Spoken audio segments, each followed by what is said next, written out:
In this video clip, I'm going to review the geometric proof for the Pythagorean theorem. This is a long process, and I'm going to try to get through this in one take. I've practiced a few times, so let's get started. First, we are going to delete Helen.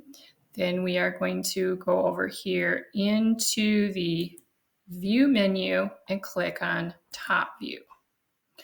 I'm going to now pan over so I have some space here.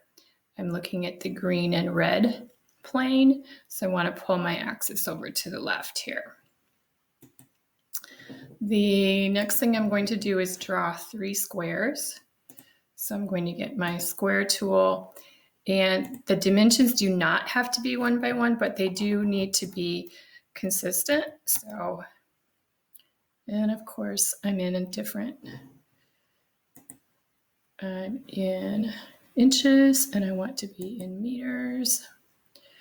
So let's get this down to meters. Let's try this again. So now we are in, whoops, we're not in meters. Here we go. Now we are in meters. Let's try this again.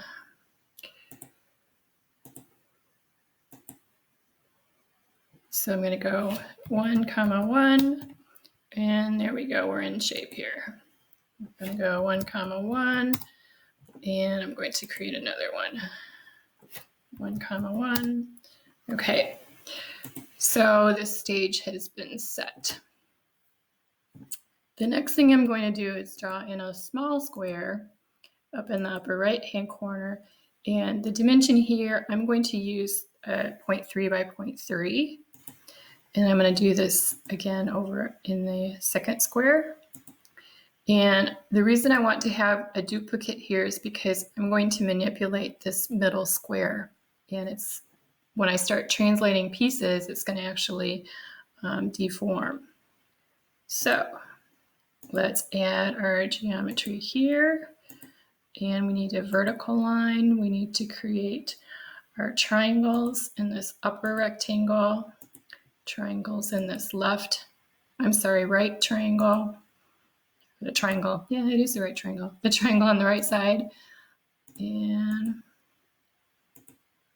one more line. So these should be duplicates because I want to keep the original. So now let's color things. I'm going to color them similar to what I have on my website. So let's pick up our colors. We're going to color our large square yellow. Sorry about that. My scroll wheel is touchy. We'll color the small square blue. We will color our triangles green, and we'll color the other triangles orange.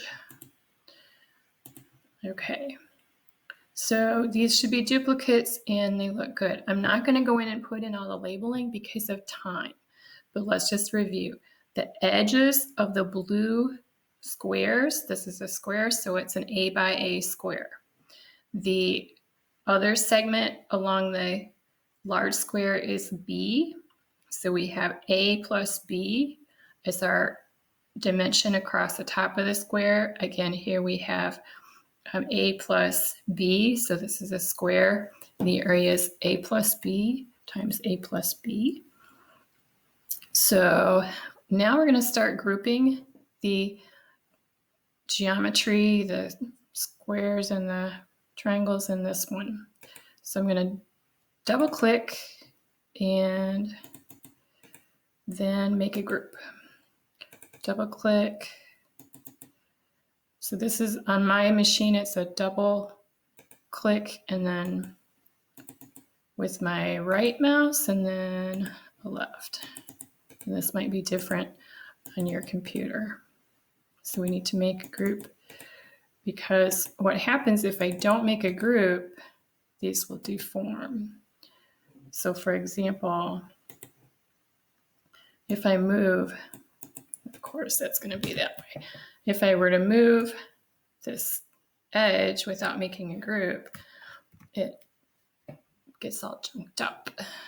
Okay, let's put you back down here. What I'm going to do is move some pieces over onto this square. So this is just really a pattern piece. But if I move them over and I don't make them clear, I won't be able to see the colors. So I'm going to use a translucent gray here. So when I move the pieces over, I can see them. All right, so now let's grab the move tool. And we're just going to start translating. So this triangle is going to move over here and I'm going to snap the corners together. And let's do the same here. We're going to snap corner to, grab the wrong one, sorry about that. I'll grab this one and put it here on the corner. And we'll bring this triangle down here. And we can put you back where you were just to do that. So now we have a new square. It's the same exact size as the original square. And now we see we have 4 triangles. The triangles are, the dimensions are A times B. So we have 4 times 1/2 AB and plus C squared. And let's see how I'm doing on time. Okay, so I have time to put some things in here.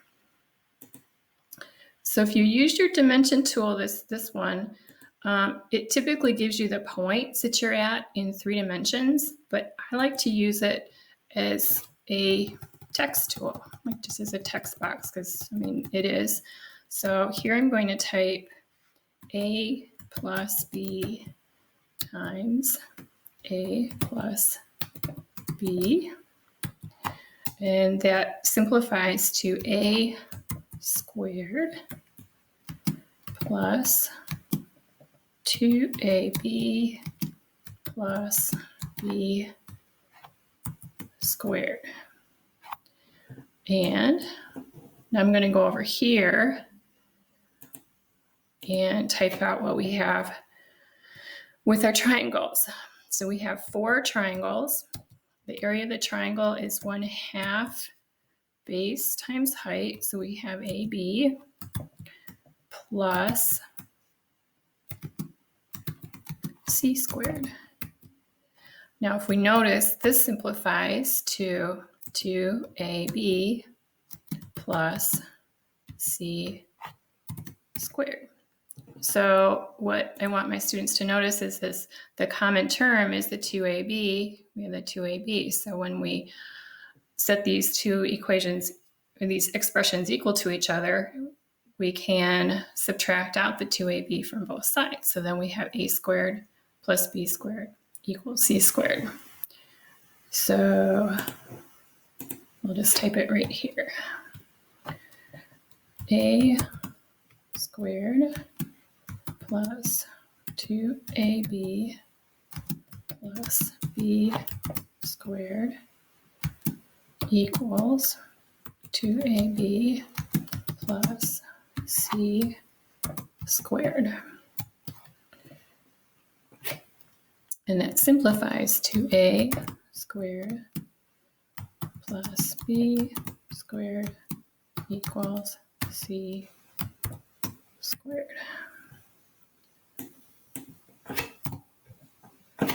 And if I hit return, it doesn't take me out of the text box. I have to return will just put me down to the next line. So let's see if I've typed everything correctly. A squared plus 2AB plus B squared equals 2AB plus C squared from this square. A squared plus B squared equals C squared. And if you, I'm trying to get a blank in there, but it's not going. So this is the visual proof of the Pythagorean theorem. Thanks for watching, and I did it in one take. You guys are great. Have fun doing this.